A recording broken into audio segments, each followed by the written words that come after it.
હળવદના કોઈબા ગામના પુલિયો ધડામભેર તૂટી પડતા ઉચ્ચ કક્ષાએ તપાસની માંગણી કરતું ગામજનો. ગુજરાતમાં રોડ રસ્તા અને પુલિયા બનાવવા માટે 1-1.5 વર્ષમાં જર્જરિત થઈને તૂટી જતા હોય છે, જેની ગુણવત્તા સદંતર અભાવ જોવા મળી રહ્યો છે. જેથી ગુજરાતના મુખ્યમંત્રી ભૂપેન્દ્ર પટેલે આવા ગુણવત્તા વગરના રોડ અને પુલિયા બનાવનાર કોન્ટ્રાક્ટર અને અધિકારીઓને જવાબદારી ગણીને તેના પર કાર્યવાહી કરવામાં આવશે તેવું જણાવ્યું છે. ત્યારે હળવદ તાલુકાના કોયંબા ગામે 1 વર્ષ પહેલાં બનાવવામાં આવેલ પુલિયું તૂટી ગયું છે, તેમાં ગુણવત્તાનો અભાવ હોવાનો ગ્રામજનોનો આક્ષેપ છે. ત્યારે સૌરાષ્ટ્ર ઝોનના મુખ્ય એન્જિનિયર આ પુલિયાની તપાસ કરે તેવું લોકો ઈચ્છી રહ્યા છે. આ બાબતે વાત કરીએ તો રોડ રસ્તા અને પુલિયાના ગુણવત્તાનો અભાવ હોય જે સારી રીતે જાણતા મુખ્યમંત્રી ભૂપેન્દ્ર પટેલે મુખ્ય એન્જિનિયરના કાર્યક્ષેત્ર નક્કી કર્યા છે. જેમાં મોરબી જિલ્લો સૌરાષ્ટ્ર ઝોનના મુખ્ય અજમેર હેઠળ આવે છે અને આ હળવદ તાલુકાના કોઈબા ગામે 1-1.5 વર્ષ પહેલાં બનાવેલું પુલિયું તૂટી ગયું છે, જેમાં ગુણવત્તાનો સદંતર અભાવ હતો તેવું ભારપૂર્વક ગ્રામજનો જણાવી રહ્યા છે. ત્યારે સૌરાષ્ટ્ર ઝોનના મુખ્ય એન્જિનિયર આ પુલિયા બાબતે તપાસ કરે અને કોન્ટ્રાક્ટર અને અધિકારી વિરુદ્ધ યોગ્ય કાર્યવાહી કરે તેવું લોકો ઈચ્છી રહ્યા છે. રિપોર્ટર શ્રીકાંત પટેલ, વાત્સલ્યમ સમાચાર, મોરબી.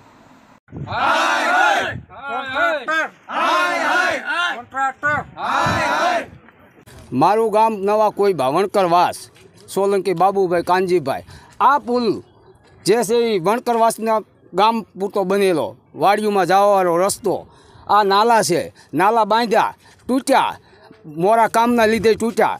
બરાબર. આ કોઈ કોન્ટ્રાક્ટને આ તે કેવું સાહેબો હોત ખાવાવાળા, કોન્ટ્રાક્ટ ખાવાવાળા અને ગામનો સહકાર કોઈક હોય એવું ન હોય. ગામ હોય અહીંયા હોય બધું નથી, એવું નથી, એવું તમે ન માનવું, ગામમાંય હોય. તો આ જે પુલ બનાવ્યો તો આ નદી આ કેટલા મીટર છે, એ મીટરની અંદર કાંઈ 50 મીટરના નાલા ન ચાલે.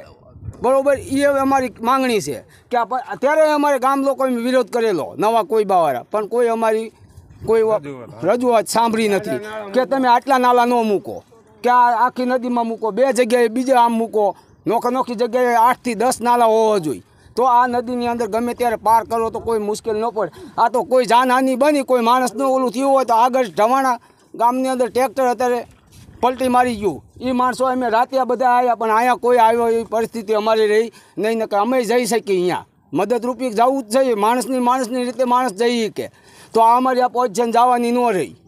એટલે અમે આ કાલના આવી રીતે હેરાન થાય છે. જેથી કરી આ મીડિયામાં અમે કહીએ ઉપલા અધિકારીને જે આવતું હોય, તાલુકાની અંદર આવતું હોય તો ભલે, જિલ્લામાં આવતું હોય તો ભલે, અમે સરપંચશ્રીને હોત કહીએ કે તમે હારે જાજો કે આનું જલ્દી જે આનો નિવારો લાવો, નકર આ ગામ વિહોણું થયું છે.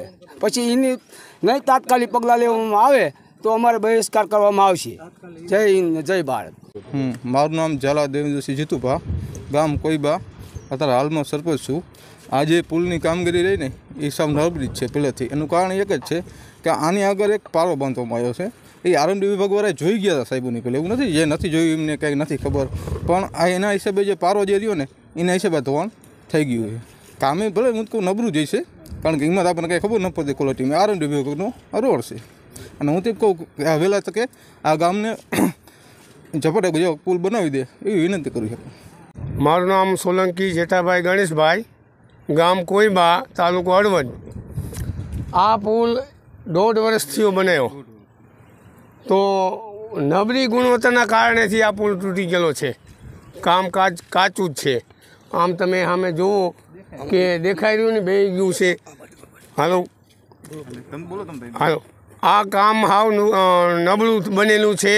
એથી આગળ પણ ખેડૂતે પારો બાંધી દીધેલો હોય, એટલે આ બાજુ ભી કરી અને પિલોર પાડી દીધો.